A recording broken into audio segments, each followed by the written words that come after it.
Okay, so for this question, it asks you to find the tangent unit vector of t, where t equals 3. So now recall that t, the unit tangent vector equal to the derivative of r of t divided by the magnitude of derivative of r of t. And then also it asks you to find a set of parametric equations for the tangent line to the curve at point P. So now, first thing first, you have to find the derivative r of t, which gives you 2t I plus j.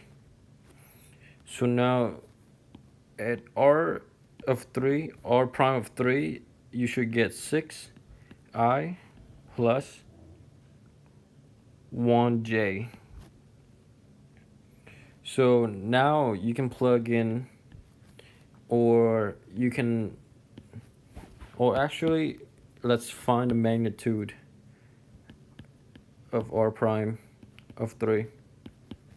So the magnitude should be the square root of 6 square plus 1 square gives you square root of 37.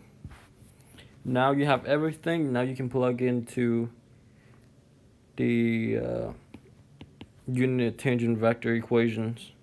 So now you should have 6i plus 1j divided by root 37. So now your vector should be 6 over root 37, 1 over root 37. This is your unit tangent vector. Now for part B, it asks you to find a set of parametric equations. So now recall that to do the parametric equations, you just plug in the unit tangent vector plus the point at point P right here.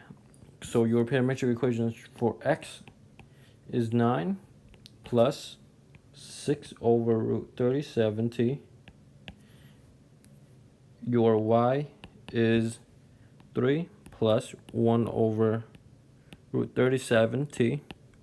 And your z, 4 plus 0t. This is 0. So your z should be z equal 4.